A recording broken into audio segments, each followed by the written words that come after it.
Oke teman-teman, sore ini sebelumnya welcome to Tubai Matematika. Di minggu ke-6 ini aku bakalan bahas materi tentang turunan. Sebelum mulai mungkin ada yang belum kenal sama aku, kenalin, aku Nasya dan sekarang bakal nemenin diskusi tentang turunan. Sebelumnya kan turunan itu materinya lumayan banyak ya, submaterinya mulai dari definisi sampai ke sub yang terakhir itu habis laju berkaitan apa ya? Itu hampiran. Tapi buat kali ini mungkin aku bakal usahain bahas sampai ke materi turunan implisit karena waktunya terbatas. Gitu. Ini sebelum mulai ada survei yang harus diisi dulu. Teman-teman boleh isi dulu. Gak lama kok. Aku kasih 3 menit kali ya buat ngisi dulu.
Nah, 3 menit kelamaan, 15.08 aku mulai deh ya. Bentar.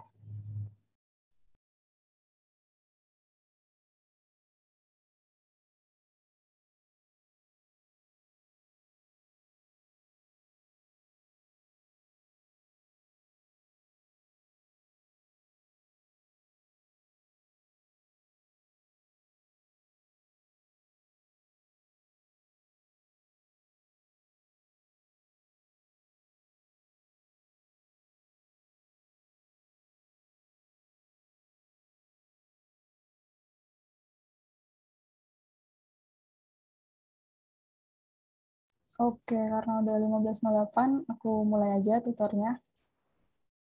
Sebelum dimulai, ini ada SOP-nya dari tim akademik. Yang pertama itu, teman-teman diharapkan mematikan mikrofon sebelum dipersilakan. Terus yang kedua, buat teman-teman yang mau nanya, nanti bisa langsung interupsi, bisa langsung on mic, atau bisa dari chat juga. Terus nggak cuma nanya ya, kalau misalnya mungkin nanti ada yang perlu dikoreksi, penjelasanku boleh juga langsung on mic atau dari chat gitu. Oke, aku mulai buat materi yang pertama nih. Yang pertama, sesuai materi turunan tuh ya, yang pertama pasti dimulai dengan definisi turunan. Nah, di sini aku ambil referensinya dari Purcell. Itu tuh sebenarnya kita udah tahu ya kalau turunan itu asalnya dari limit. Jadi di sini ada definisinya yang itu tuh yang f aksen x sama dengan limit h mendekati 0 dari fx plus h minus fx per h. Ini tuh pasti udah dikenalin sama dosennya masing-masing. Terus di sini juga ada if this limit does exist, we say that f is differentiable at x. Itu maksudnya gimana? Jadi fungsi itu dikatakan bisa diturunkan kalau limit ini tuh limit yang definisinya ini continue gitu. Nah mungkin nanti kalau masih bingung ya maksudnya apa sih continue, ntar aku kasih contoh soalnya. Terus yang kedua ini juga ada definisi yang sering kepake. Ini tuh bedanya apa sama yang pertama? Kalau yang pertama ini yaitu menyatakan turunan dari suatu fungsi secara umum gitu. Jadi ini kan f aksen x sama dengan ini ya limitnya. Nah, terus kalau yang kedua ini yaitu menyatakan turunan suatu fungsi di titik C. Makanya di sini ada f aksen C itu limit x mendekati C dari fx minus fc per x min C. Nah, sebenarnya yang penting dari materi definisi itu ini aja sih dua bentuk limit ini yang harus diingat. Nah, terus dari definisi ini juga kita bisa tahu syarat fungsi punya turunan di suatu titik. Jadi suatu fungsi itu dia punya turunan di suatu titik kalau memenuhi syarat-syarat ini. Yang pertama, dia harus continue di titik tersebut. Nah, ngecek continue yang gimana? Itu kayak materi limit kemarin ya. Kan asalnya turunan itu dari limit ini. Berarti kita harus buktikan dulu bahwa limitnya itu continue sesuai materi limit yang kemarin. Jadi limit kanan sama dengan limit kiri, terus hasil limitnya sama dengan fungsinya. Kalau masih bingung nanti aku kasih contoh soalnya aja, biar langsung kebayang. Terus yang kedua, ini ada syarat tidak lancip atau patah. Jadi maksudnya itu grafiknya nih yang nggak lancip atau patah. Misalnya kayak grafik nilai mutlak itu kan dia gambarnya gini ya. Nah, ini kan patah nih di satu titik. Nah, itu nggak boleh. Berarti kalau ada bentuk kayak gini, ada bentuk patahan kayak gini, berarti fungsi itu nggak punya turunan di titik yang patah itu. Nah, terus yang ketiga, gradien garis pada titik yang diuji bukan garis vertikal. Nah, ini nanti aku juga kasih contoh gambarnya. Dan yang keempat, ini yang paling penting, turunan kiri itu harus sama dengan turunan kanan. Ini berdasarkan dari definisi ini ya, definisi limitnya. Jadi nanti dicek tuh limit kiri sama limit kanannya itu harus sama. Oke, mungkin aku kasih contohnya dulu. Contoh ininya, contoh permasalahannya biar lebih kebayang. Ntar aku buka Q&A-nya setelah itu. Jadi ini ada contoh yang pertama, itu kita identifikasinya dari grafik. Ini aku ngambilnya dari soal tutorial di Microsoft Teams yang turunan. Nah, ini tentukan semua nilai A di daerah asal F sehingga F tidak mempunyai turunan. Ini tidak mempunyai turunan di X sama dengan A.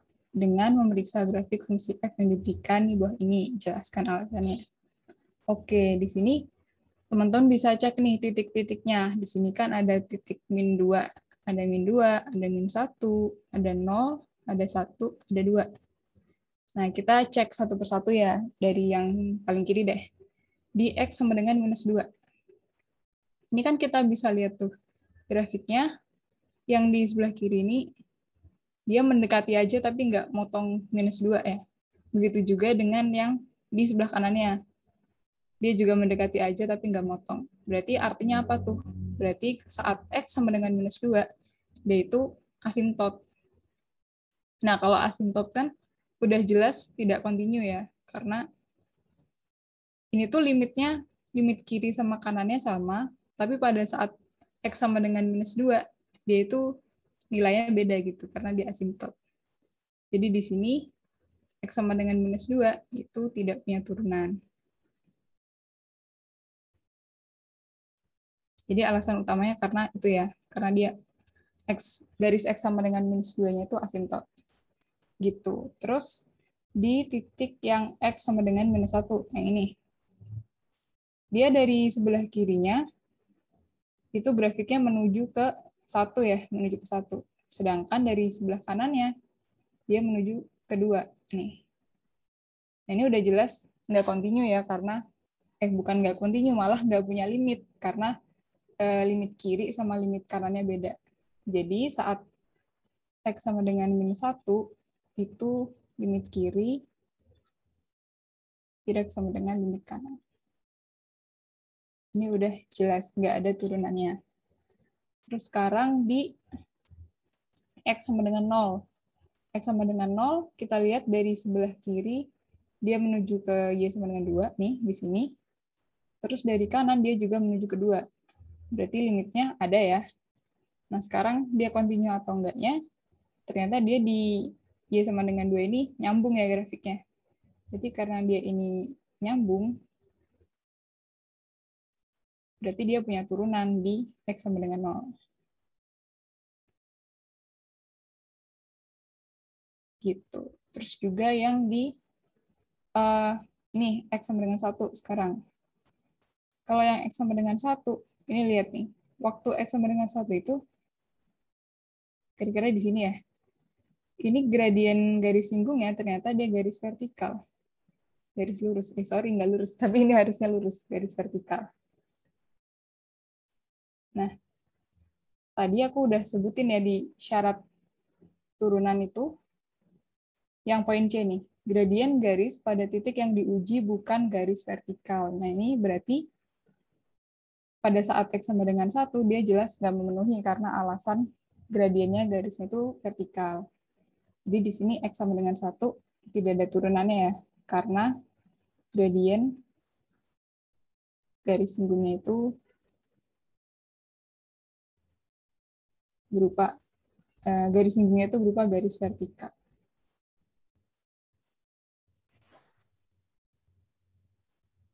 Dan yang terakhir nih di X sama dengan 2, tadi aku singgung soal itu garis patah.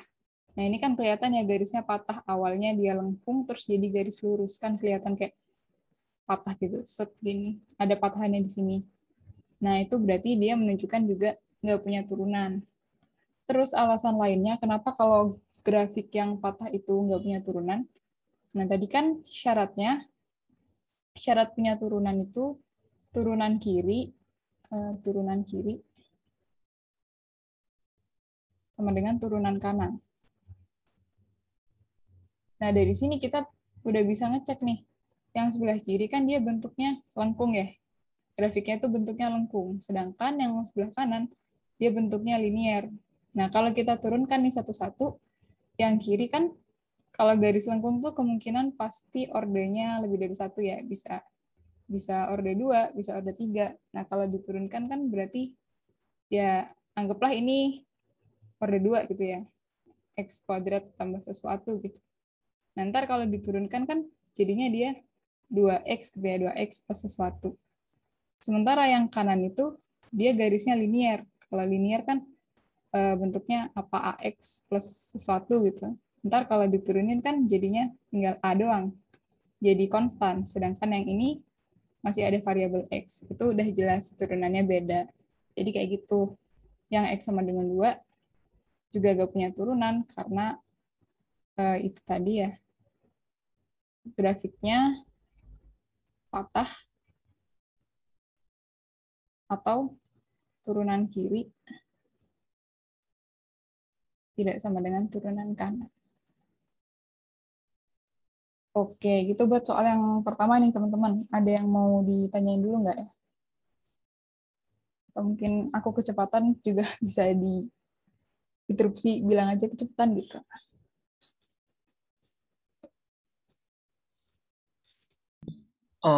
Tanya dong, Ya boleh, boleh. itu kenapa yang X-2 itu kan asimtot. Nah, Iya. itu dia kenapa kenapa bisa nggak continue? Gimana cara menentukan kalau si grafik itu nggak continue? Oh gini, kalau continue itu tadi kan kita ulang lagi ya soal limit. Limit itu dikatakan continue. Yang pertama syaratnya kan limit kiri sama dengan limit kanan. Terus yang kedua, continue itu jika limit suatu fungsi itu di satu titik gitu ya, limit x menuju c dari fx itu sama dengan fc. Gini. Nah, kalau yang asimtot ini dia limit kiri sama limit kanannya kan sebenarnya udah bener ya, sama-sama menuju ke sini nih. Iya nggak? Yang jelas tapi yang jelas nggak memenuhi itu ininya sih. Kan kalau asimtot kan dia nggak punya nilai yang pasti di titik itu karena cuma mendekati aja. Padahal harusnya dia harus punya nilai yang pasti tuh fc di titik itu. Kayak gitu. Oke, oke, thank you. Oke. Ada pertanyaan lagi nggak ya?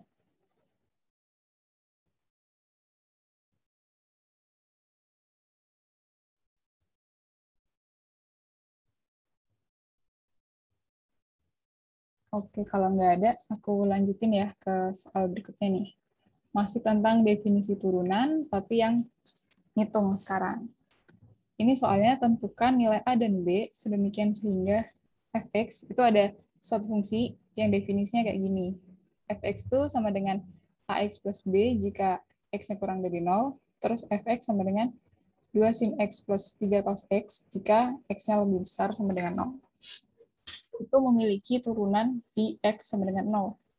Oke, tadi kan udah aku sebutin ya, syaratnya punya turunan itu, yang pertama kita harus pastikan dulu, pastikan fx ini continue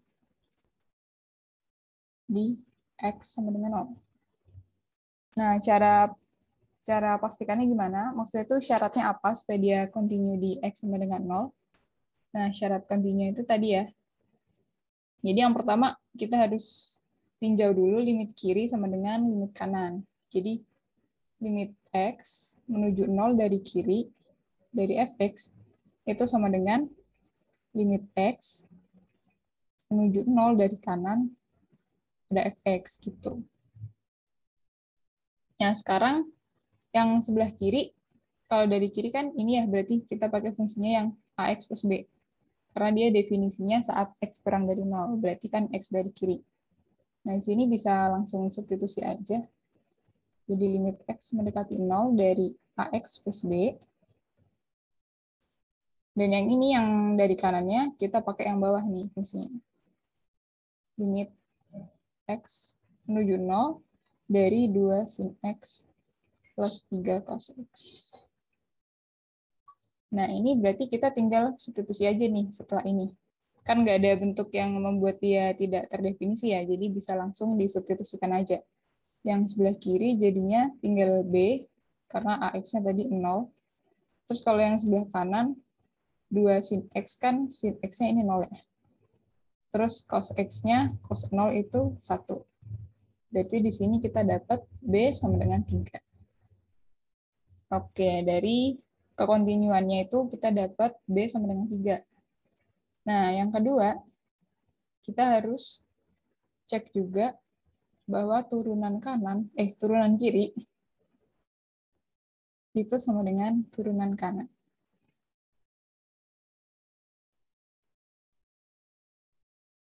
Nah, ini sebenarnya sih kalau buat ngerjain soal yang tipenya isian singkat atau pilihan ganda atau soal apapun yang nggak diminta proses ngerjainnya, itu teman-teman sebenarnya bisa aja sih langsung diturunin gitu masing-masing. Jadi yang ini kan kalau diturunin jadi A aja gitu ya, AX plus B diturunin kan jadi A.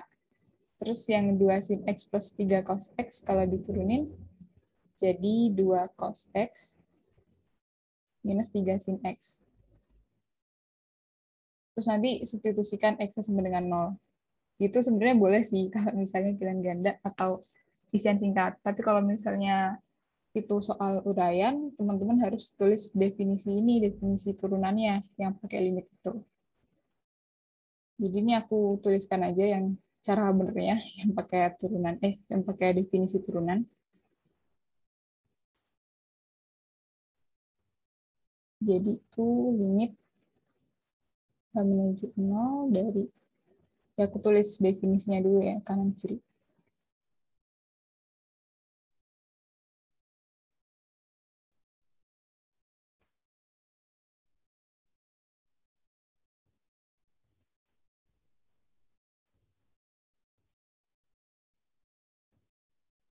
Nah ini setelah ini substitusikan aja. Jadi kan kalau yang sebelah kiri tadi kan aku bilang pakai fungsi yang ini ya, yang ax plus b. Berarti kalau fx plus h itu kita ganti x-nya jadi x plus h gitu. Jadi gini, biar nggak bingung ngomong doang. Ax plus h ditambah b. Terus yang ini fx ya tetap aja ya ax plus b per h. Terus yang sebelah kanan, udah cukup nggak ya? Kalau fx plus h berarti diganti x-nya diganti x plus h semua. Jadi 2 sin x plus h plus 3 cos x plus h. Kurangin, itu tetap 2 sin x, 3 cos x per h. Nah, oke. Terus setelah ini bisa dijabarin satu-satu sih, teman-teman. Jadi yang sebelah kiri ya, kalau dijabarin kan dia jadi ini nih, AX plus AH plus B minus AX minus B per H. Jadi yang ini kan ada AX, ada minus AX, bisa dicoret. Terus ini juga ada plus B, ada minus B, bisa dicoret juga. Terus kalau yang sebelah kanan itu pakai ini, pakai rumus jumlah sinus sama jumlah cos, jumlah sudut. Jadi gimana tuh? Yang sin X plus H, dia berubah jadi sin cos ya, ditambah cos sin. Ini bakal ribet banget sih kayaknya. Terus yang cos jadi cos sin. Ini sekalian ngingetin ya, kalau sinus jumlah itu tandanya dia tetap jumlah. Tapi kalau cos itu tandanya jadi berlawanan. Kalau di sudutnya dia plus, di rumus penjabarannya nanti dia minus gitu. Ini nggak cukup, gimana dong ya? Aduh. Ini aku langsung sederhanain aja deh ya. Ini aku lanjutin di sini, sorry. Ada minus B sin X minus 3 cos X per H gitu. Nah yang ini kan, ini udah kecoret, tinggal AH per H. AH dibagi H, sisa A doang. Terus kalau yang ini panjang banget ya.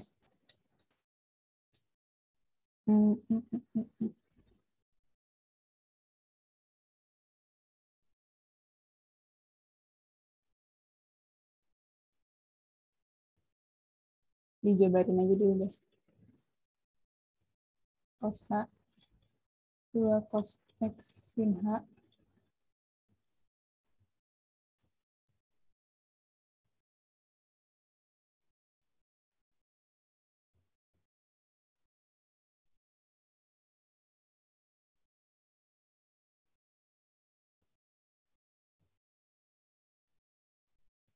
Duh.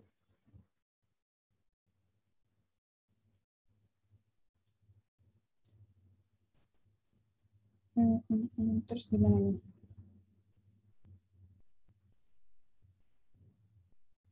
Ini tuh yang ada HH-nya bisa disubstitusikan nilainya. Ntar tuh dapetnya gini deh, ntar tuh dapetnya sama kayak turunannya gitu loh. 2 cos X min 3 sinus X. Kalau disubstitusikan HH ini nggak cukup banget, udah tempatnya mepet soalnya. Nah, dari sini kan kita udah dapat nih yang kedua, A sama dengan 2 cos X minus 3 sin X. Nah, itu tinggal masukin aja X-nya sama dengan 0. Jadinya 2 cos X-nya itu jadi 2 ya. 3 sin X-nya jadi 0 nih. Jadi di sini kita dapat A-nya sama dengan 2. Udah deh, dapat A sama dengan 2 sama B sama dengan 3.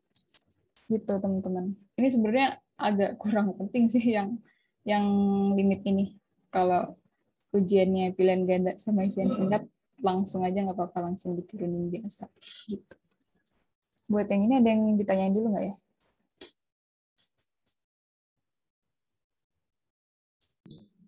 Ini aku bukan nanya sih, tapi cuma nosin. Berarti ini yang fungsinya kan ini ada 2 AX tambah B sama 2 Iya. sin X tambah 3 cos X. Nah, ini berarti buat nentuin kontinunya itu nggak perlu pakai satu ya, jadi bisa pakai dua-duanya langsung. Maksudnya pakai satu gimana?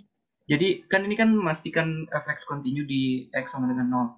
Nah, Iya. ini berarti bisa pakai dua-duanya, jadi AX tambah B sama 2 sin X tambah 3 cos X. Nggak perlu AX tambah B sama X tambah B gitu. Oh enggak, soalnya gini kan, fx-nya itu dia punya dua fungsi, tapi masing-masing ini punya daerah definisinya sendiri-sendiri gitu. Jadi kan kita kalau bilang limit kiri itu kan yang dari sebelah kirinya ya, berarti kurang dari titiknya ini. Kurang dari X sama dengan 0. Berarti kan kita pakai yang kurang dari 0 gitu. Jadi kalau buat limit kirinya kita ambil fungsinya yang ini. Karena yang terdefinisi di X kurang dari 0 atau di kirinya 0 itu fungsinya yang AX plus B. Juga demikian kalau yang limit kanannya. Kan berarti kita ambil fungsi yang terdefinisi di sebelah kanannya 0 itu fungsi yang mana. Makanya pakai Yang ini yang 2 sin X plus 3 cos X. Biasanya emang gitu kok kalau fungsi yang ada dua jenis gini tuh, dia daerah definisinya bakal kepecah gini. Yang satunya kurang dari, satunya lebih dari. Gitu. Oh, berarti untuk yang limit X menuju 0 negatif ini masukinnya AX tambah B karena X-nya itu kurang dari 0 ya gitu? Iya, gitu. Oh, oke, oke. Thank you, thank you. Oke. Teman-teman yang lain mungkin ada pertanyaan juga, boleh.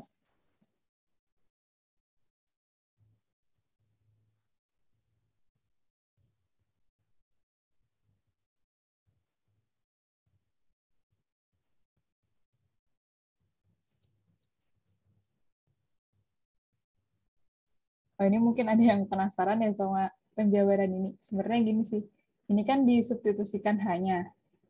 Kalau kita bentuk yang pertama, kita substitusikan hanya 0 kan, berarti cos 0 tuh jadinya 1 ya. Yang ini jadi 2 sin X doang. Terus kalau yang ini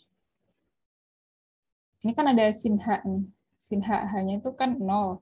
Kalau sin 0 kan dia 0. Jadi ini udah jelas habis di 0 gitu. Iya nggak ya? Oh, enggak. Sorry, sorry. Sorry, bentar. Mana sih virusnya? Ini deh. Sorry. Bentar aku ulangin lagi ya. Kalau yang ini tadi bisa disubstitusikan karena dia cos H. Nah, kalau yang ini, yang 2 cos X sin H, ini tuh nanti dikaitinnya sama yang ini nih. Ada sin H per H. Ingat ya, kalau sin H per H kan limit X menuju nolnya dia sama dengan 1. Jadi dia sisa 2 cos X aja di sini. Terus kalau yang ini hanya dimasukin sama kayak yang awal tadi, sama kayak ini, cos 0, jadi sisa 3 cos X aja, karena cos 0 itu 1. Terus kalau yang ini, sama kayak yang tadi, yang ada sin H per H itu kan limitnya sama dengan 1 ya. Jadi ini sisa minus 3 sin X. Ini nggak ada H-nya. Nah, terus ini kan ada minus 2 sin X, di sini ada 2 sin X. Bisa kecoret. Terus juga yang ini 3 cos X sama minus 3 cos X. Bisa kecoret. Jadi benar nih, sama dengan 2 cos X minus 3 sin X. Gitu. Mungkin ada pertanyaan lain? Agak ribet emang kalau pakai definisi-definisi kayak gini.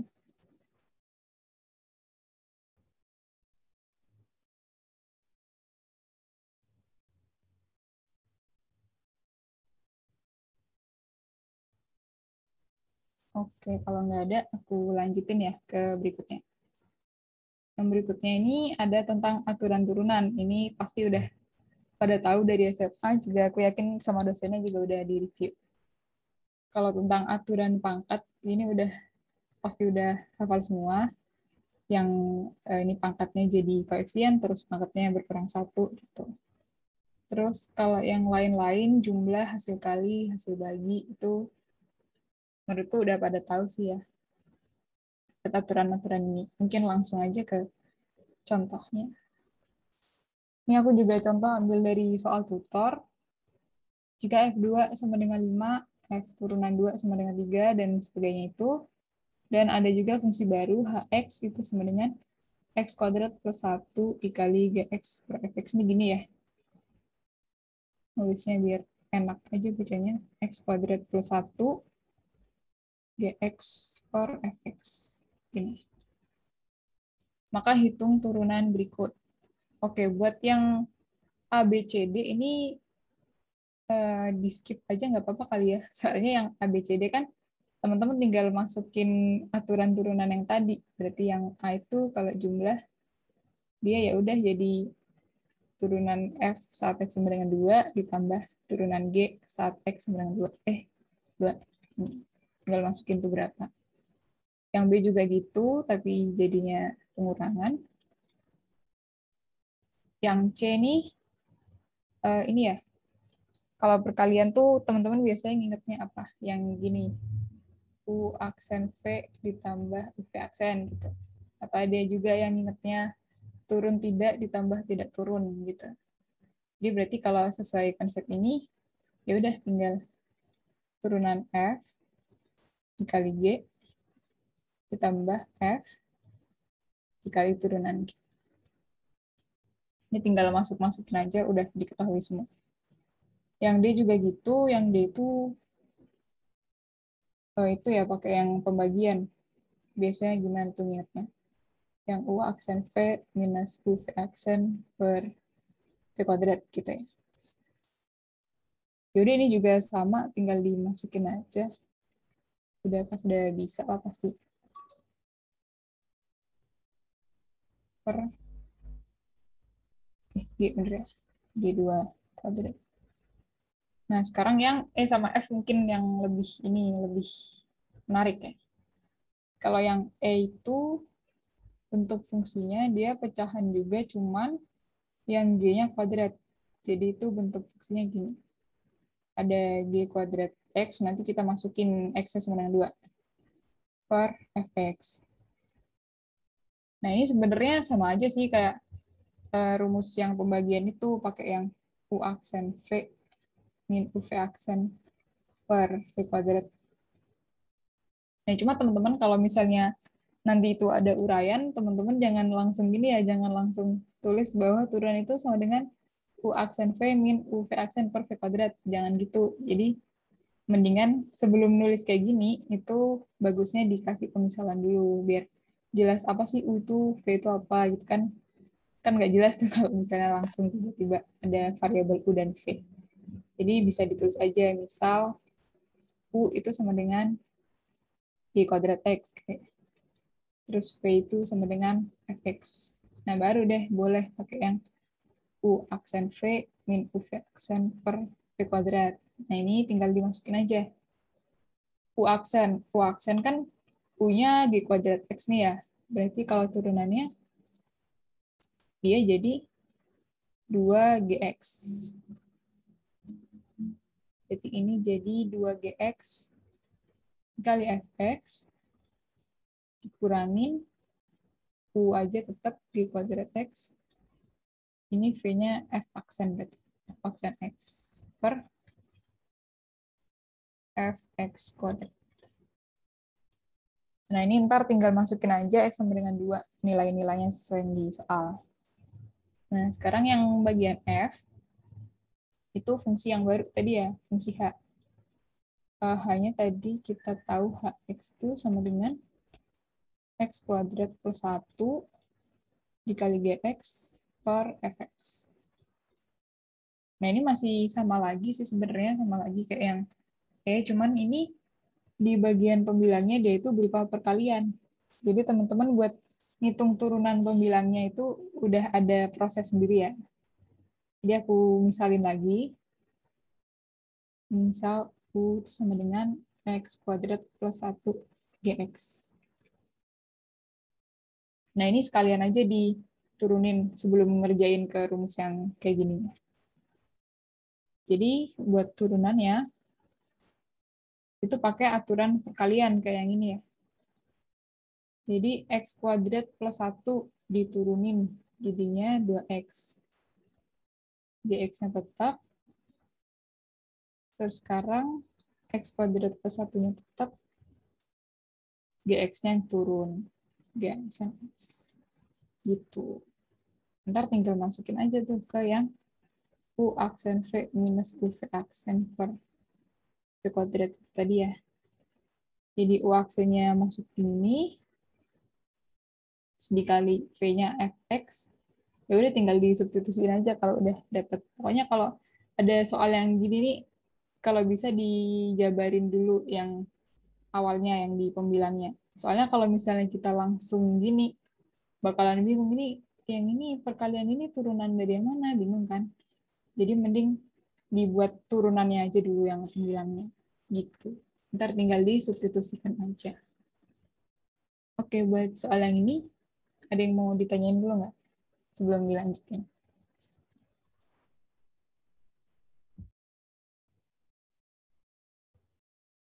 Harusnya aman sih, soalnya ini udah dari SMA. Udah kepake banget dari SMA.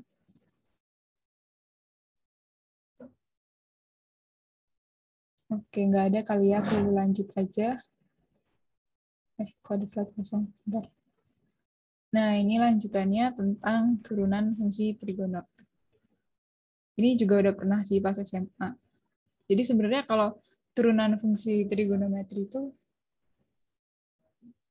yang harus diingat-ingat itu ini ya, dua dasarnya itu turunan sin, itu berarti turunannya cos ya. Tadi aku udah sempat bahas soal yang ada turunan trigonnya. Terus kalau cos itu turunannya minus sin x.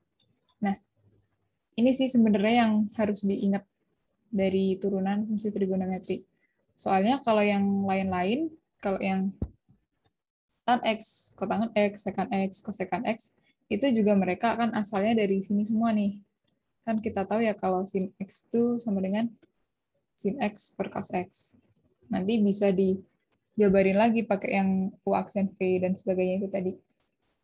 Kotangan x juga gitu, dia cos x per sin x. Terus secant x itu dia seper cos x. Kalau kosekan itu 1 per sinus x. Nah, jadi sebenarnya yang harus banget diingat itu cuman ini aja sih. Tapi kalau teman-teman mau ngafalin ini juga nggak masalah, biar lebih cepat aja kalau ngerjain. Tapi kalau ingat dua ini sebenarnya udah aman, karena ntar buat yang ininya kalian bisa coret-coret sendiri, bisa potret buat dapetin turunannya gitu. Terus ini buat contoh soalnya, turunan trigonometri, ini juga sekaligus turunan aljabar ya. Oke, ini turunannya bentuk perkalian nih. Berarti kita turunin aja satu persatu. Pertama yang bentuk ini dulu. X pangkat 3 cos X. Berarti turunannya yang pertama diturunkan, 3X kuadrat cos X-nya tetap, ditambah, ini sekarang X pangkat 3 yang tetap, terus cos X-nya diturunkan. Jadi minus sin X. Terus sekarang bentuk yang kedua. Nih. Ini 2X-nya diturunkan jadi 2, kosekannya tetap. Oh ya, ini dikasih tanda kurung ya, biar nggak bingung ininya, tanda plus minusnya ntar. Ditambah 2X-nya tetap, kosekan kalau diturunin jadi apa ya? Aku juga lupa, nggak ingat. Sorry. Ini minus kosekan X, cot X.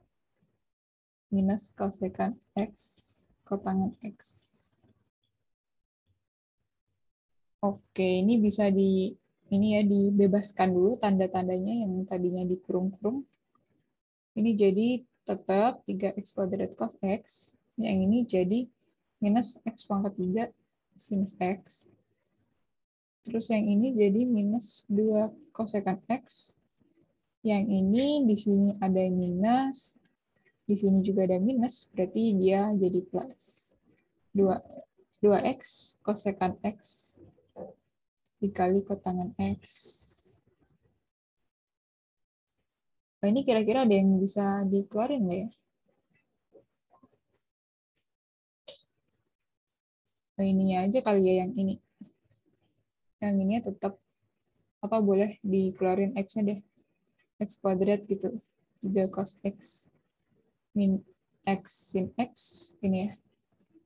Terus yang ini kosek minus 2 kosekan x-nya bisa keluar. Jadi 1 plus 2x kotangan x. Gitu sih. Ini cuman main konsep aja sebenarnya. Biasanya juga kalau di soal nggak mungkin ditanya kayak gini, lebih ke ini sih, ntar mungkin ada yang disubstitusikan atau apa. Ini cuman tentang pemahaman ini aja, konsep menurunkan aja. Buat yang ini ada yang ditanyain mungkin?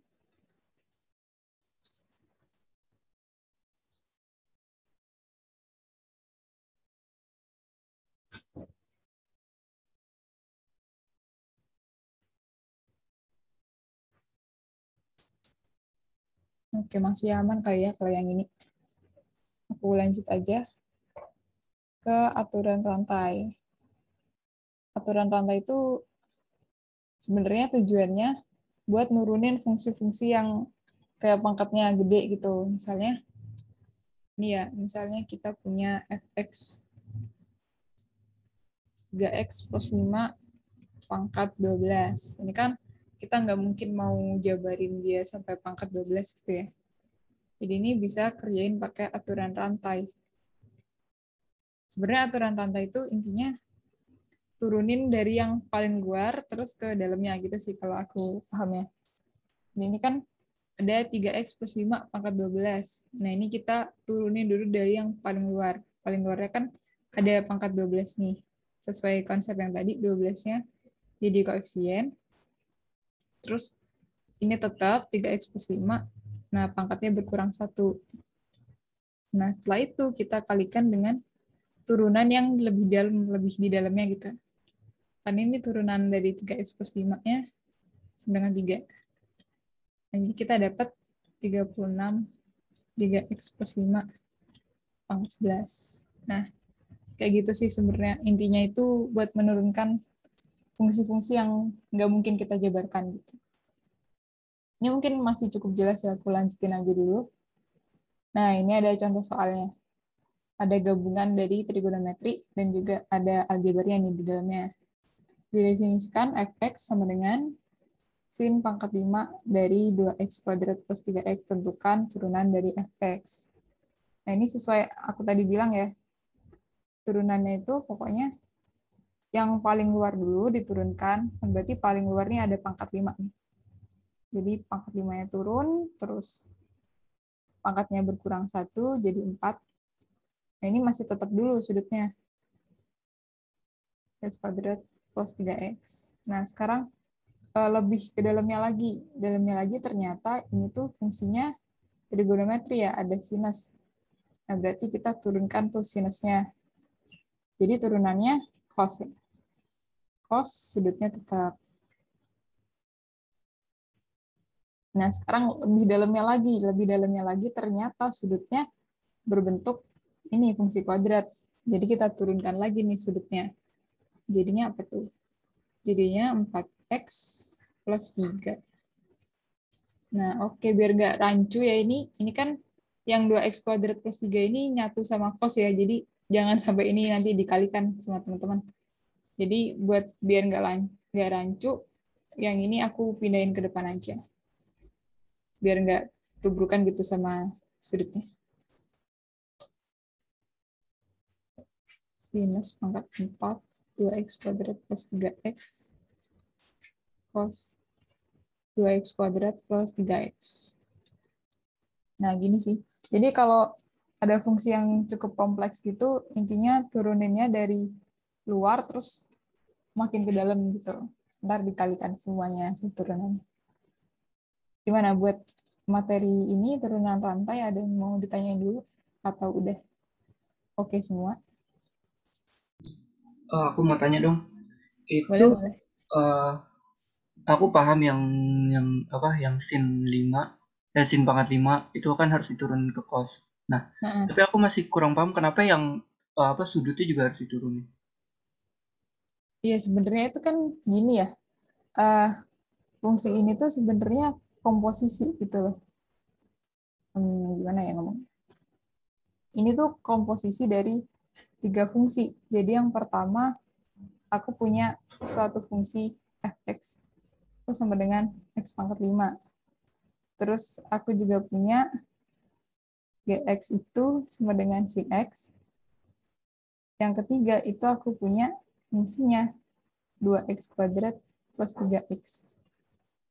Dan ini tuh kalau bentuk sin pangkat 5 2x kuadrat plus 3x tuh sebenarnya itu gini, FGHX gitu, komposisi. Ya kan kalau kita cek satu-satu ya, kalau GHX itu kan berarti jadinya sin 2x kuadrat plus 3x. Terus dikomposisikan lagi sama F, berarti kan jadi ini dipangkatin 5. Nah, itu kalau kalau apa namanya? Kalau di komposisi itu turunannya kayak diturunin masing-masing gitu FGH-nya. Makanya tadi yang 2x kuadrat plus 3x ini juga ikut diturunin karena dia bagian dari komposisinya itu. Kayak gitu. Jadi kalau misalnya bingung, dipecah-pecah gini aja, jadi ada berapa fungsi tuh di dalam fungsi yang kompleks ini. Masih bingung nggak ya? Oke, enggak. Thank you, thank you. Oke. Teman-teman yang lain ada yang ditanyain juga?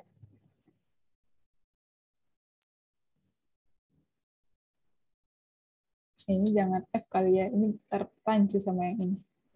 Aku ganti nama. Gitu deh.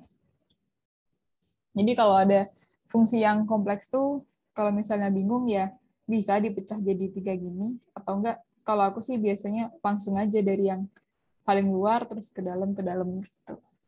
Sampai nggak ada bagian yang bisa diturunkan lagi. Oke, karena udah aman kali ya kalau yang materi ini, karena udah dari SMA. Oke, ini aku lanjut ke soal-soal aplikasi. Yang pertama ada aplikasi turunan di kecepatan sesaat. Nah, ini aku ambil dari soal tutorial. Jadi, sebelum aku masuk ke materi ini ya, turunan dalam kecepatan sesaat ini mungkin udah pada tahu juga di fisika. Jadi ini sebenarnya itu loh yang kalau kecepatan itu, fungsi kecepatan itu, kalau kebalik-balik, sorry. Eh, Fungsi kecepatan itu sama dengan turunan dari fungsi posisi. Gitu. Jadi ini kan diketahui ada fungsi posisinya ini xt sama dengan 1 plus 3 cos T ditambah 4 sin T dengan T diukur dalam detik. Nah, yang pertama itu pertanyaannya, tentukan posisi partikel saat T sama dengan sekian, dan tentukan kecepatan. Nah, buat yang A ini, kalau ditanya posisi berarti tinggal substitusikan aja tuh. Kalau T sama dengan 0, ya berarti nanti X0 itu sama dengan 1 plus 3 cos 0 ditambah 4 sin 0. Itu hasilnya 4. Ya kan? Nah, kalau yang ini sih menurutku udah pada bisa lah ya kalau cuma substitusi aja. Sekarang kalau kecepatan itu berarti harus turunin dulu fungsi posisinya sesuai konsep ini. Jadi kita cari fungsi kecepatannya dulu, terus mendingan turunan di sininya pakai X ya. Pakai X. X. Nah, turunan dari fungsi X itu berarti apa? Satunya diturunin jadi 0 karena dia konstanta, terus 3 cos T diturunin jadi minus 3 sin T. Terus 4 sin T diturunin jadi 4 cos T. Nah, setelah dapat fungsi kecepatannya, ini sama, tinggal disubstitusikan aja gitu. Jadi pada saat T sama dengan 0, ya ntar substitusi T sama dengan 0 gitu. Substitusi masing-masing nilai T. Nah, sekarang mungkin yang agak susah itu yang bagian B. Buktikan bahwa partikel tersebut bergerak di dalam selang minus 4,6. Nah, sebenarnya kalau yang B ini ada 2 cara. Setahu ada 2 cara. Yang pertama itu pakai itu ya, nilai stasioner yang turunan sama dengan 0. Tapi kita belum sampai ke situ materinya. Jadi kita masih belum boleh pakai cara itu. Nah, cara yang kedua ini aku sebenarnya dapatnya juga dari dosenku. Jadi itu maksudnya partikel tersebut bergerak di dalam selang minus 4,6. Itu maksudnya minus 4 itu posisi dia minimum gitu ya, posisi paling kiri itu bisa dibilang. Kalau yang 6 ini posisi paling kanan. Gitu. Kok iya? Tetap juga sama XT. XT max sama XT min.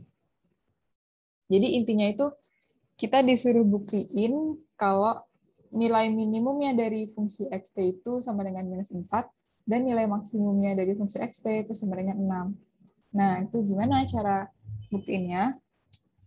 Ini sih aku dapat cara dari dosenku. Mungkin juga teman-teman ada yang pas SMA udah diajarin tentang ini. Kalau ada bentuk sesuatu dikali cos T ditambah sesuatu dikali sin T, itu teman-teman bisa nyatakan dia sebagai fungsi cos. Ini deh, biar kebayang ya. Jadi itu kan ada 3 cos T plus 4 sin T.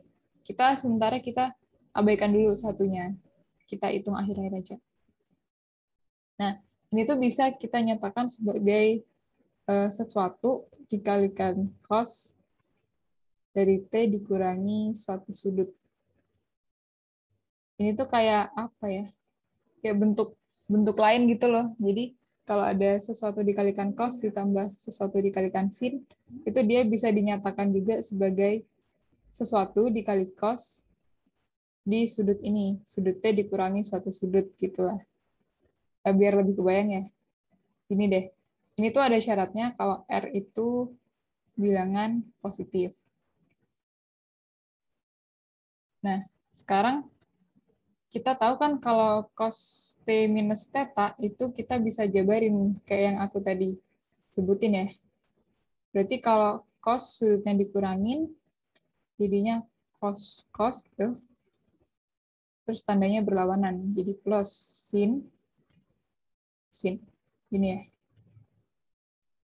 Yang sebelah kiri tetap. Nah, ini kita jabarkan bentuk yang sebelah kanan. Jadinya gini ya. Yang cos T-nya aku taruh belakang. Jadinya gini. R cos theta dikali cos T gitu ya. Ditambah R sin theta dikali sin T. Iya benar. Sin T. Nah, sekarang kita cek nih satu-satu. Di sebelah kiri itu di koefisien cos-nya itu kan ada 3 nih ya, 3 cos T. Nah, di sini cos T itu dikalikan sama R cos theta. Nah, berarti dari sini kita bisa bilang kalau 3 itu sama dengan R cos theta gitu ya. Karena dia posisinya sama-sama pengalinya cos T. Sekarang yang kedua kita lihat ini juga, di sini ada sin T, di sini juga ada sin T.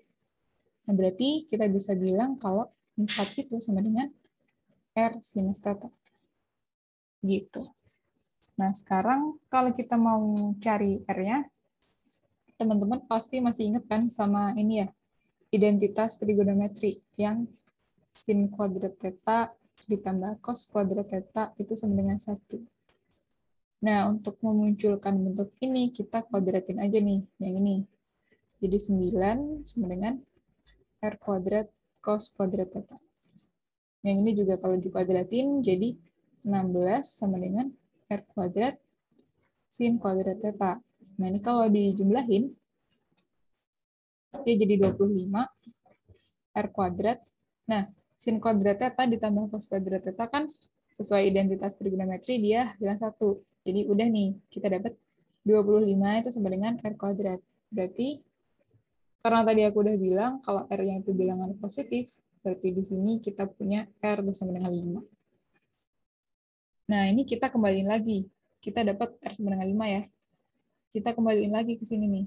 Berarti kita punya 3 cos T ditambah 4 sin T itu sama dengan 5 cos T minus theta.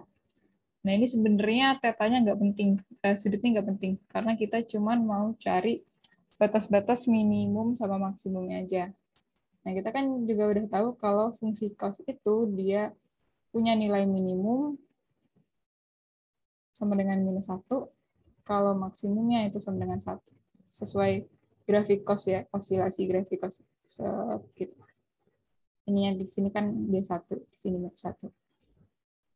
Nah, berarti di sini kita udah jelas punya kalau fungsi 3 cos T ditambah 4 sin T itu nilai minimumnya, tinggal masukin aja. Nilai minimumnya cos kan minus 1. Berarti di sini punya minimumnya itu 5 dikali minus 1. Itu minus 5. Terus kalau maksimumnya, berarti ya 5 dikali 1. Sama dengan 5.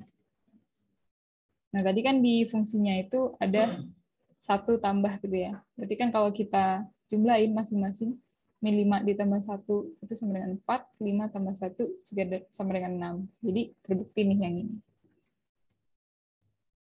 Oke. Aduh, ternyata aku nyiapin next page ya. Sorry. Mungkin aku tulis ulang aja. Biar nggak ini nggak mepet-mepet gitu. Mungkin dari yang ini. Kita tadi punya 3 cos T plus 4 sin T sama dengan 5 dikali sin T dikurangi theta. Nah, ini kita punya, kosin, sorry. Kosin.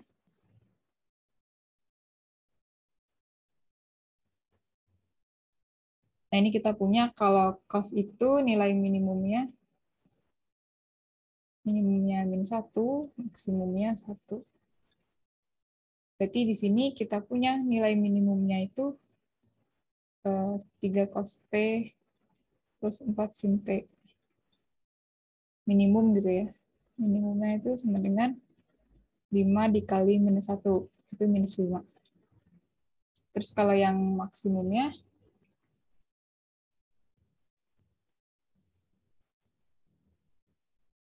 yang max itu 5 dikali 1. Itu sama dengan 5. Nah, karena tadi bentuk awalnya itu xt sama dengan 1 plus 3 cos T plus 4 sin T, ya udah berarti buat nilai minimumnya tinggal masukin aja tuh 1 min 5 gitu ya. Berarti ini minus 4, maksimumnya 1 plus 5 itu 6. Jadi terbukti deh, dia minimumnya minus 4, maksimumnya 6. Gitu. Buat yang ini ada yang mau ditanya dulu nggak ya?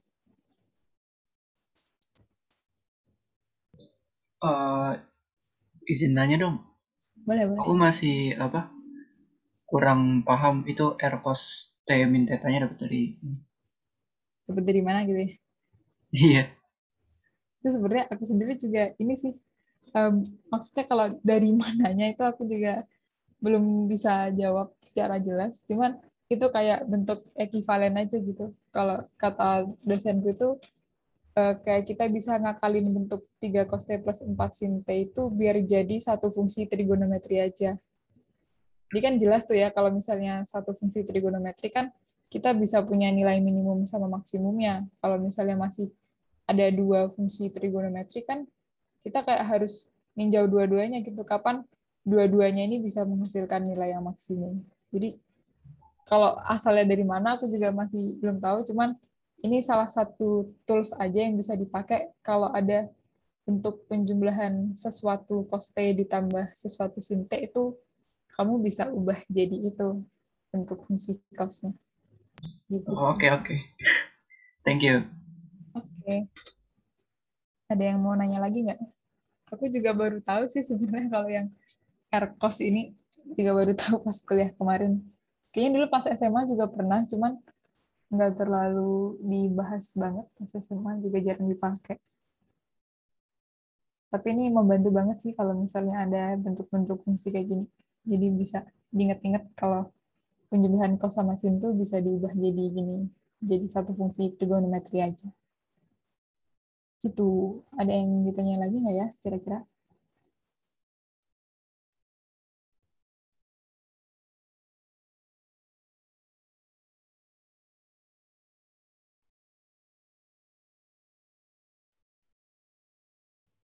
Oke, mungkin kalau masih aman aku lanjutin dulu ke soal berikutnya. Nah, sekarang yang berikutnya itu aplikasi turunan di gradien garis singgung. Jadi ada dua ya, ada dua. Yang pertama tadi tentang posisi sama kecepatan, yang sekarang gradien garis singgung. Nih, soalnya itu tentukan semua titik pada grafik fungsi berikut sehingga garis singgung pada titik tersebut sejajar dengan sumbu X. Nah, itu maksudnya sejajar dengan sumbu X itu gimana tuh? Sejajar dengan sumbu X itu berarti, ini ya berarti Y-nya sama dengan 0 bukan ya? Berarti dia ntar tinggal ini aja, tinggal turunannya sama dengan 0. Gitu. Karena sumbu X kan, sumbu X itu sebenarnya kan ini ya garis Y sama dengan 0. Karena pada saat di sumbu X, dia Y-nya sama dengan 0 gitu. Jadi ini bisa kita bilang itu garis Y sama dengan 0. Oke, jadi ini tinggal ini aja sebenarnya. Tinggal turunannya sama dengan 0, ya enggak? Jadi yang pertama tuh kita cari dulu turunannya. Kalau pecahan tadi, Oh, dimisalin dulu aja kali ya.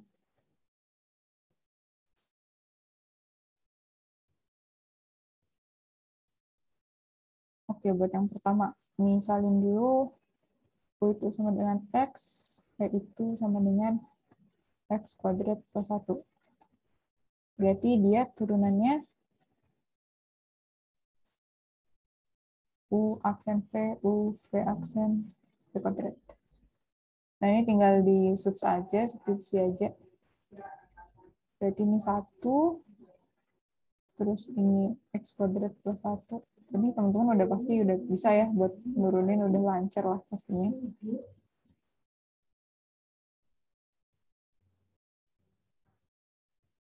Ini jadi apa tuh? Langsung aja ya, 1 minus X kuadrat ya dapatnya. X kuadrat plus 1. Nah, ini tuh turunannya harus sama dengan 0.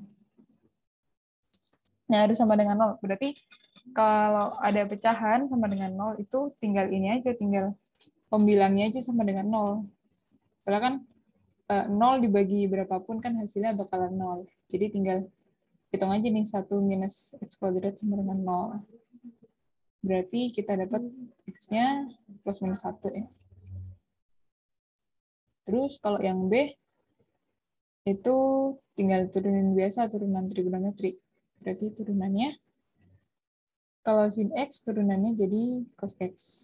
2 cos X ditambah, ini tadi kayak yang aku bilang ya, yang paling luar dulu diturunin, jadi ini minus sin 2X, dikali 2X-nya diturunkan, kali 2.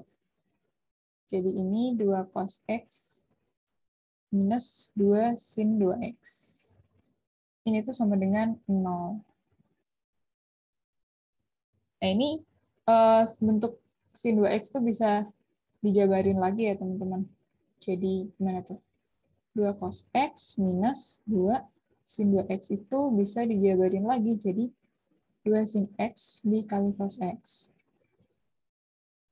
Nah, ini kalau dikeluarin, 2 cos X-nya dikeluarin, jadinya 2 cos X dikali 1 minus 2 sin X.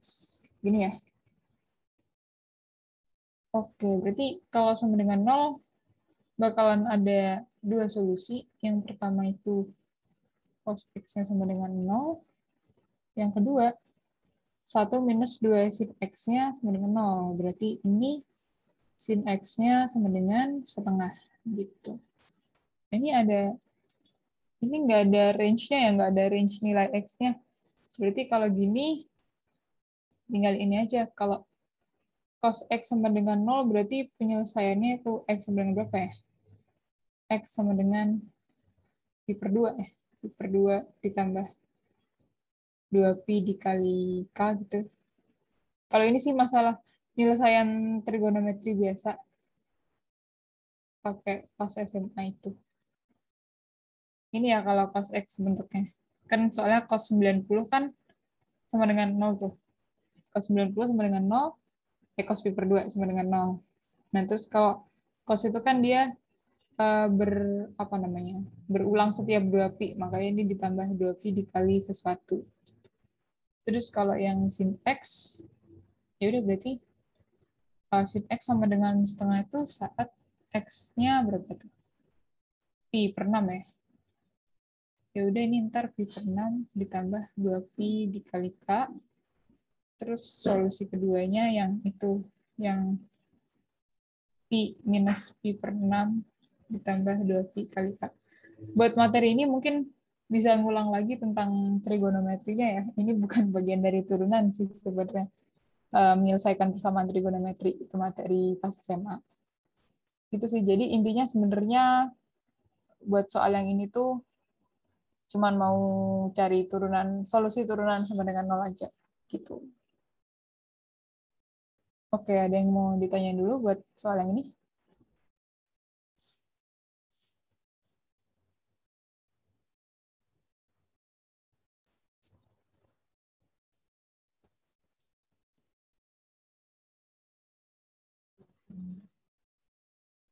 Masih aman ya harusnya. Kalau yang ini masih dasar banget soalnya masih turunan biasa sama dengan 0. Oke, kalau nggak ada, aku lanjutin ya. Nah, ini yang lebih seru nih kayaknya. Ini juga sama, gradien garis singgung, tapi lebih susah dikit lah. Ini aku langsung terjemahin aja kali ya. Jadi itu ceritanya gini, ada kurva Y sama dengan 4X min X kuadrat. Oh iya, BTW, sebelum aku lanjutin, suaraku masih jelas nggak ya? Soalnya aku hujan di sini. Jelas kok, kedengeran. Masih jelas. Oke. Mungkin aku lanjutin aja. Ini tuh aku terjemahin langsung ya. Jadi itu ceritanya ada dua garis singgung pada kurva 4x min x kuadrat. Ini kurvanya ini 4x min x kuadrat.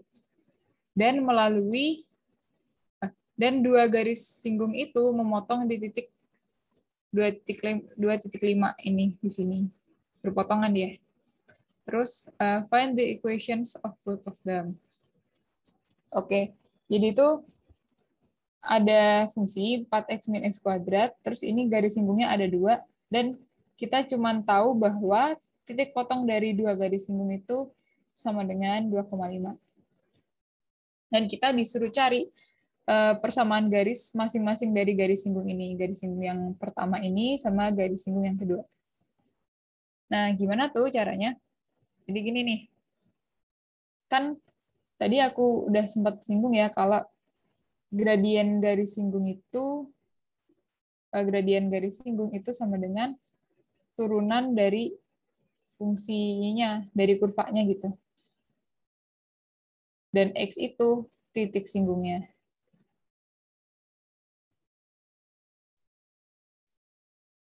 Nah, ini kan gradien ya. Gini deh. Jadi misal nih, aku misalin titik singgungnya itu, ini kan ya. Ini aku misalin dia titik, ini, X0, Y0. Udah ada sih di gambarnya. X0, Y0. Nah, berarti sesuai konsep turunan tadi, gradien garis singgung di di titik X0, Y0 itu kan berarti turunan fx pada saat x sama dengan x0 gitu. Jadi intinya gini lah. Ini ya. Nah, kita cari dulu tuh turunannya dari kurvanya. Kan diketahui 4x min x kuadrat. Nah, kita cari turunannya. Berarti turunannya itu 4 minus 2x. Dan tadi titiknya itu titik x0, berarti kita ganti x-nya itu jadi x0. Gini. Nah, kita punya nih bentuk, ini sama dengan gradien ya. Ini bentuk pertama dari gradien.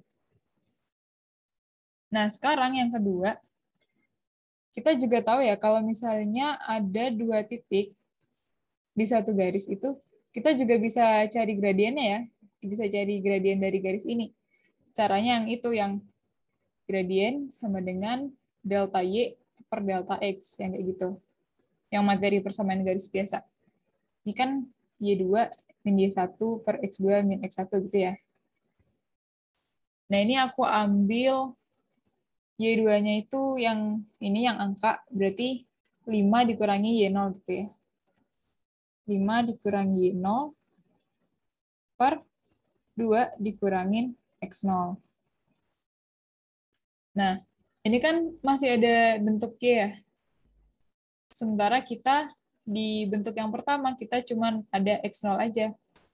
Nah, berarti kita harus ubah dulu nih Y0-nya jadi X0. Nah, itu gimana caranya? Tadi kan titik X0, Y0 ini kan selain dia terletak di garis, dia juga terletak di kurvanya karena dia merupakan titik singgung ya. Berarti sebenarnya kita bisa bilang kalau Y0 itu sama aja kayak 4X0 minus X0 kuadrat. Kita masukin ke bentuk persamaan kurvanya karena dia juga terletak di kurvanya gitu. Jadi di sini kita bisa ganti Y0-nya itu jadi 4X0 min X0 kuadrat. Oke, ini kita ganti ya. 5 minus 4X0 minus, iya bener ya, X0 kuadrat. Per 2 minus X0. Nah, ini bisa di sederhanain jadinya 5 minus 4x0 ditambah x0 kuadrat per 2 minus x0. Nah, ini bentuk gradien. Yang ini juga bentuk gradien. Karena dia sama-sama bentuk gradien, berarti kita bisa sama denganin tuh dua-duanya. Jadinya 4 minus 2x0 itu sama dengan 5 minus 4x0 plus x0 kuadrat per 2 min x0. Nah, ini kita kalikan silang aja. Waduh, nggak cukup dong. Kita kalikan silang aja, mungkin langsung ya, biar cukup. Kalau ngalikan kan udah pada bisa pasti. 8, berapa tuh? Min 4 minus 8x0, bener nggak? Iya ya, bener ya. Ditambah 2x0 kuadrat. Sama dengan 5 minus 4x0 tambah x0 kuadrat. Waduh, nggak cukup dong. Gimana ya? Bentar. Berarti ini kita bisa jadiin di satu ruas aja, jadi persamaan kuadrat nantinya.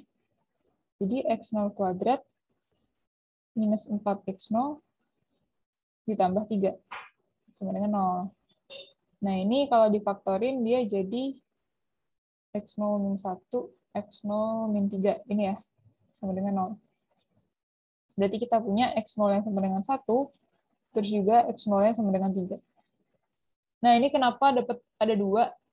Soalnya memang ada 2. Jadi ini kan ada 2 garis. Jadi yang pertama itu, yang ini yang x0 yang sama dengan 3, 3, sesuatu. Yang ini yang 1, sesuatu. Gitu.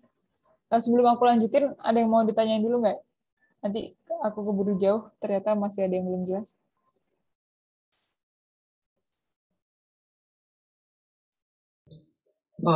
Itu Y0-nya jadi 4x0 min x0 kuadrat itu dari mana itu? Itu tadi, karena kan ini titik x0, y0 itu kan dia titik singgung ya. Kalau titik singgung itu artinya dia selain terletak di garis singgungnya, dia juga terletak di kurvanya. Jadi karena dia terletak di kurva, kita bisa masukin y0-nya itu sama kayak bentuk kurvanya ini, bentuk persamaannya. 4x min x kuadrat, tapi kita ganti x-nya jadi x0 gitu. Gimana, menjawab nggak ya? Oke. Thank you. Oke.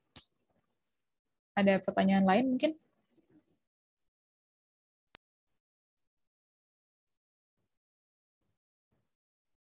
Oke, mungkin udah jelas ya sampai ketemu x0 sama dengan ini, x0 sama dengan 1 sama x0 sama dengan 3. Aduh, ini lanjut di mana ya? Di sini deh boleh ya. Berarti kalau udah dapat x0 sama dengan 1 sama x0 sama dengan 3, ini kita bisa dapat ininya, bisa dapat gradien sama dapat y-nya juga. Oke, kita cari satu-satu deh. Saat x0 sama dengan 1,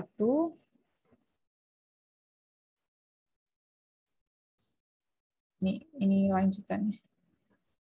Bisa nggak sih? Saat x0 sama dengan 1, y0-nya sama dengan, langsung masukin aja. Tadi apa tuh? 4x0 min x0 kuadrat. Jadi 4 kali 1 minus 1 kuadrat. Itu sama dengan 3. Terus juga gradiennya tadi ini ya, masukin ke sini aja bisa nih. 4 minus 2x0, berarti 4 minus 2 dikali 1.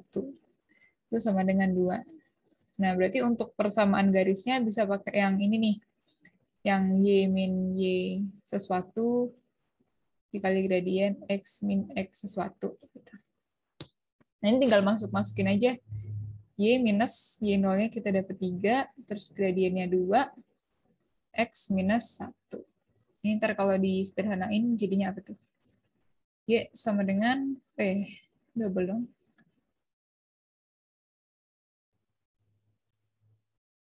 Y sama dengan 2X plus 1. Ini persamaan yang saat X0 sama dengan 1. Yang X0 sama dengan 3 mungkin teman-teman bisa coba sendiri ya. Tinggal sama aja caranya, tinggal masukin. Ntar dapat juga persamaan garisnya. Gitu. takut nggak keburu nih soalnya. Oke, ada yang mau ditanyain dulu nggak ya sebelum lanjut ke soal berikutnya? Izin minum ya, haus guys.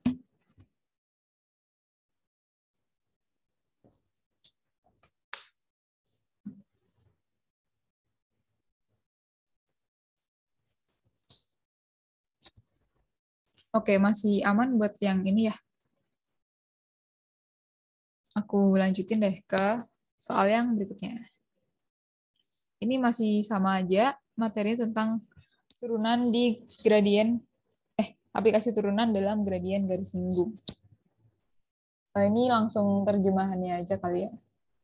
Jadi ada pesawat, dia itu bergeraknya dari kiri ke kanan, from left to right. Along the curve, Y sama dengan X kuadrat. Jadi dia bergerak, kan kurvanya bentuknya gini ya, Y sama dengan X kuadrat. Setelah, salah. Intinya lengkung gitulah. Ntar geraknya dari kiri ke kanan. Nah, kurang lebih kayak gitu. Jadi dia gerak dari sebelah kiri ke kanan gitu. Ketika dia mematikan mesinnya, dia akan bergerak sepanjang garis singgungnya di titik dia matikan mesin gitu. Jadi ginilah. Misalnya dia matiin mesin di titik ini ya. Kan harusnya dia geraknya melengkung gini, tapi karena dia matiin mesin, dia geraknya jadi lurus gini. Set, dia keluar. Set gitu.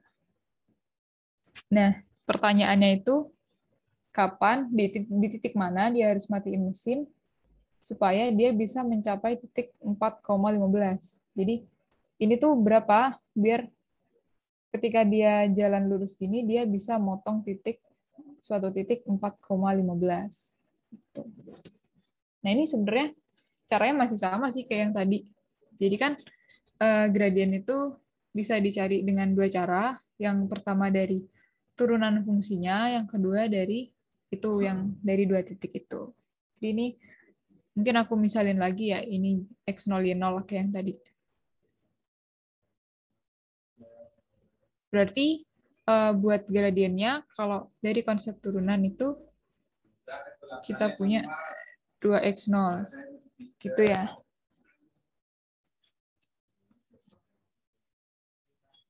Terus kalau yang dari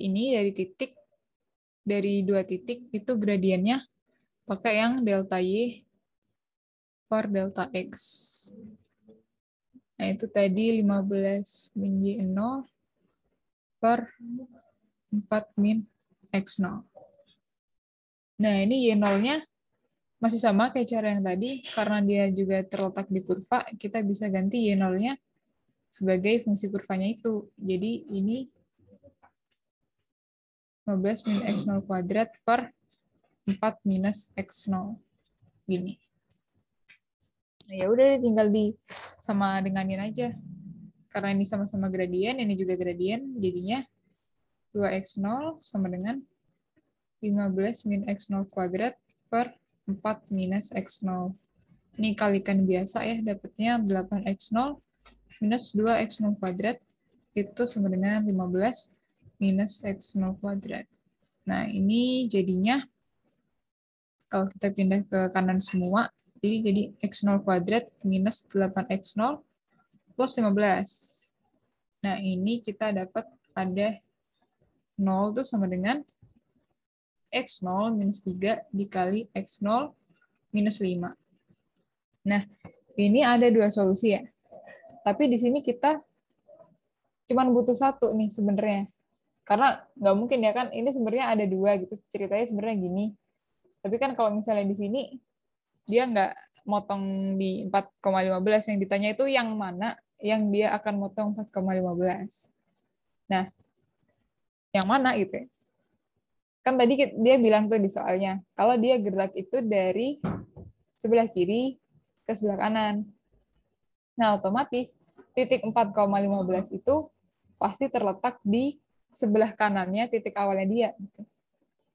Berarti kalau gitu, kalau kita punya X0 sama dengan 3, sama X0 sama dengan 5, Itu berarti yang memungkinkan kan yang ini ya, yang X0 sama dengan 3. Padahal kalau X0 sama dengan 5 kan berarti dia udah di sininya lagi.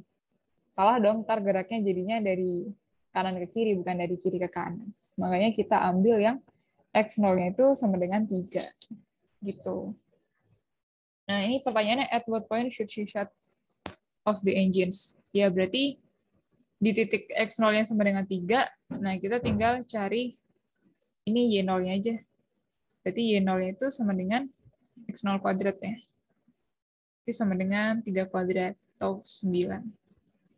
Berarti titiknya ya ini 3,9. Gitu.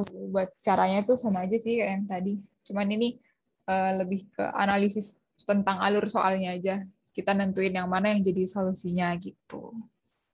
Buat soal ini ada yang ditanya dulu nggak ya?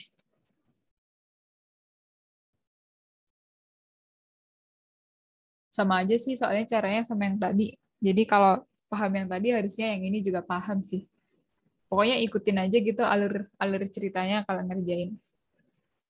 Sama konsep tentang ini juga ya, konsep tentang persamaan garis juga harus tetap ingat. Jadi soalnya kalau materi turunan yang di gradien itu pasti ya bakalan berkaitan banget sama yang persamaan garis. Jadi yang materi persamaan garisnya juga jangan sampai lupa gitu.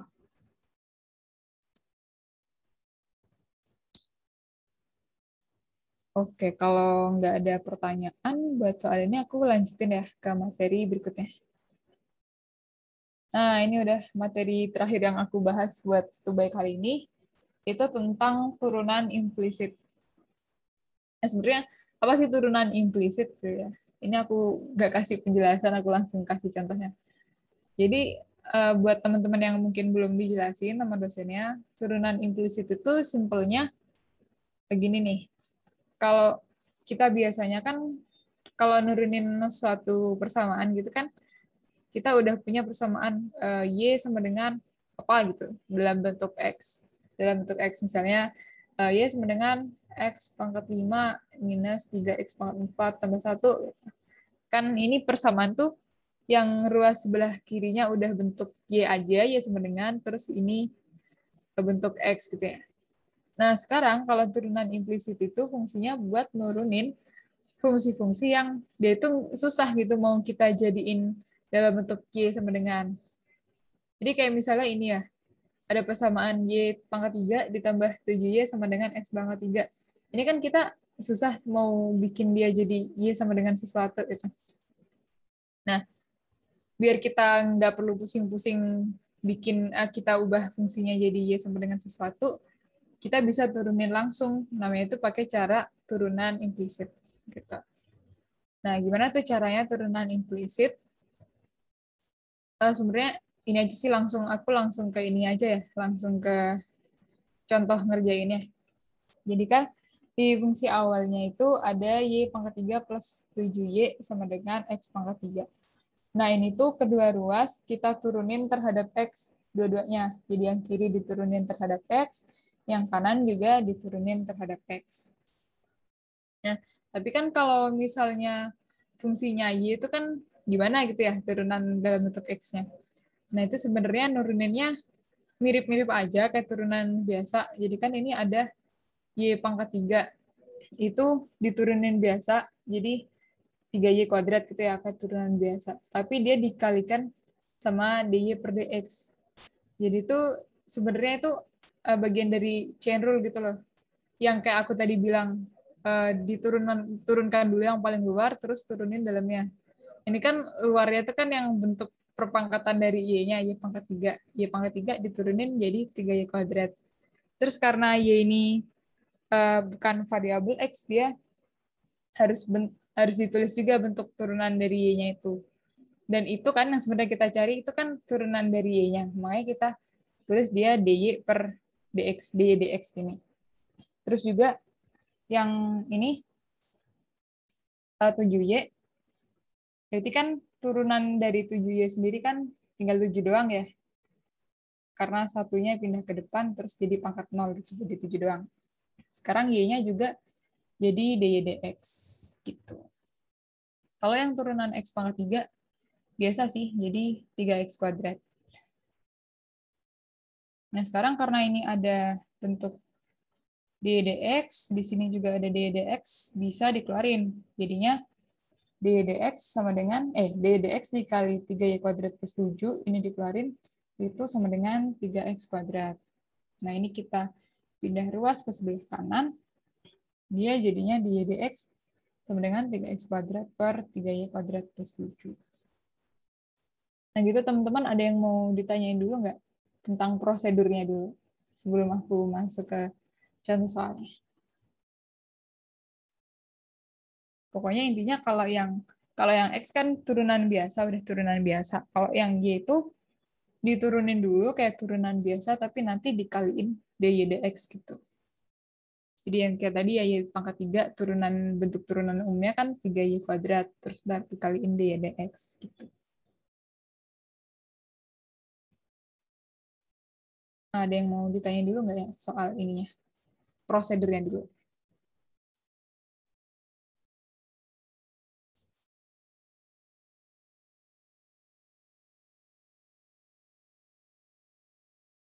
Oke, kalau belum ada, aku lanjutin ke contohnya nih ya.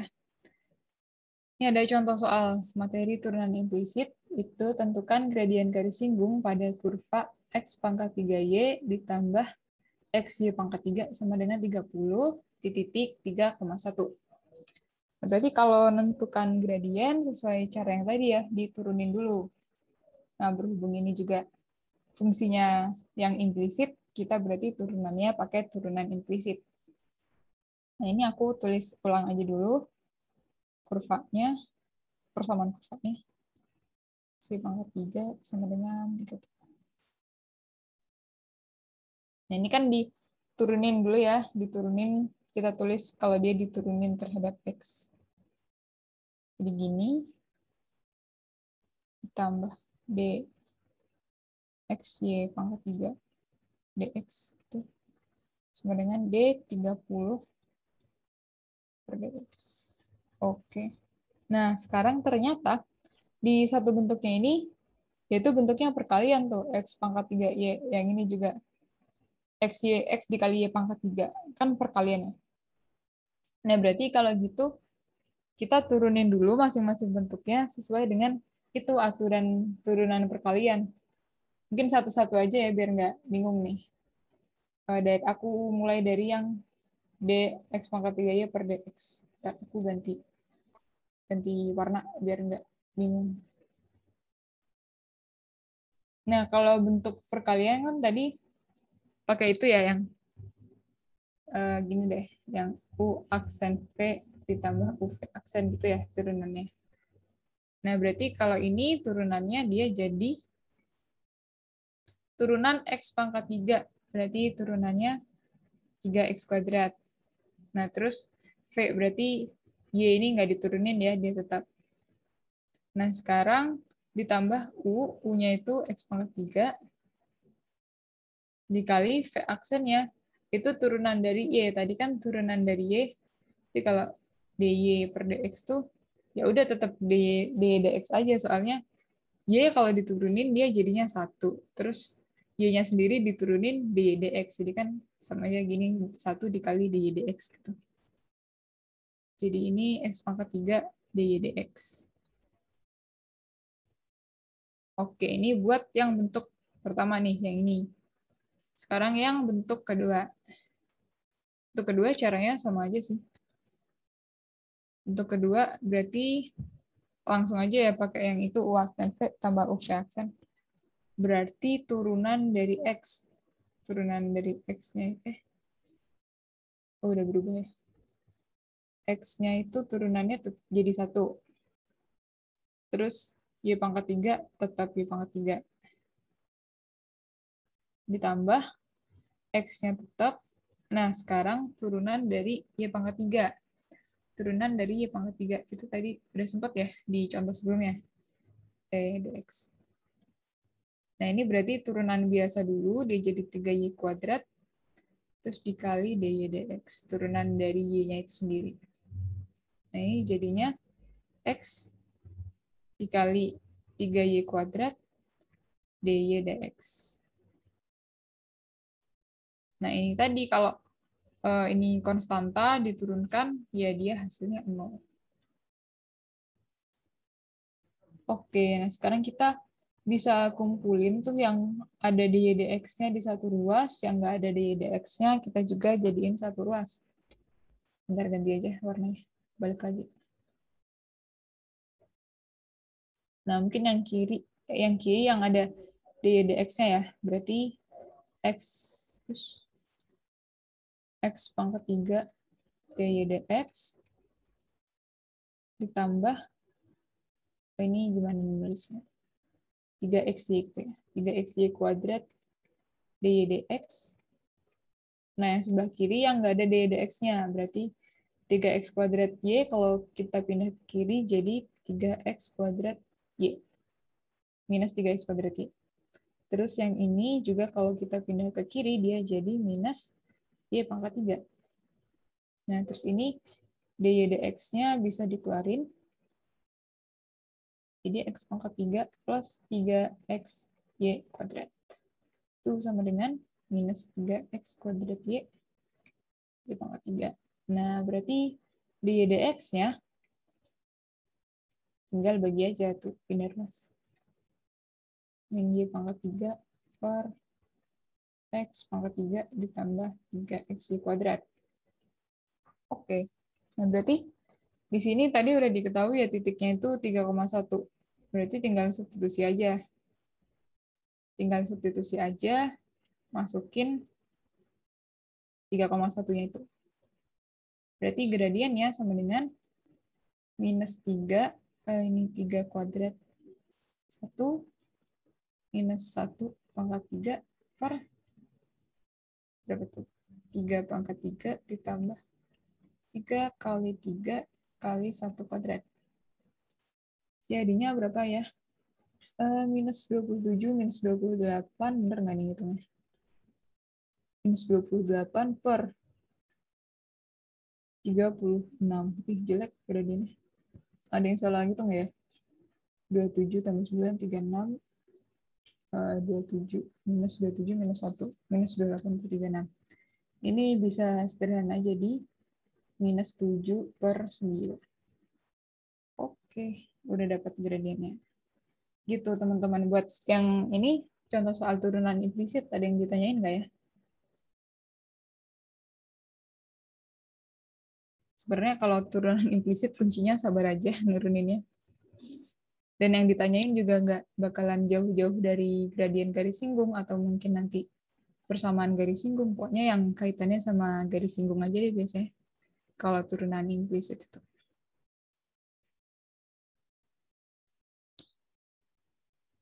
Atau kalau ada pertanyaan buat nomor-nomor sebelumnya juga nggak apa-apa. Mungkin tadi aku keburu lanjut, teman-teman masih ada yang mau ditanyain juga nggak apa-apa. Boleh. Soalnya ini udah yang terakhir nih, contoh soalnya.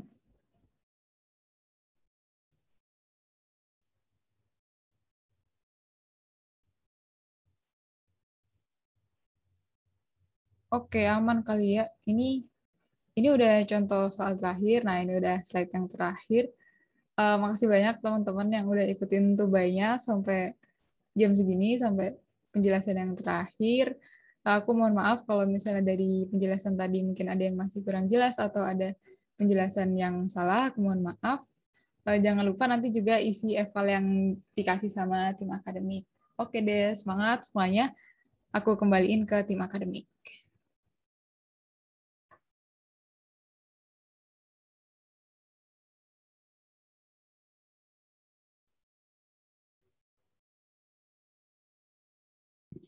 Oke, thank you Sasha. Kok Sasha? Nasya. Oke. Gimana Oke, nih, udah selesai atau gimana? Nah, udah selesai. Thank you juga yang udah join ya.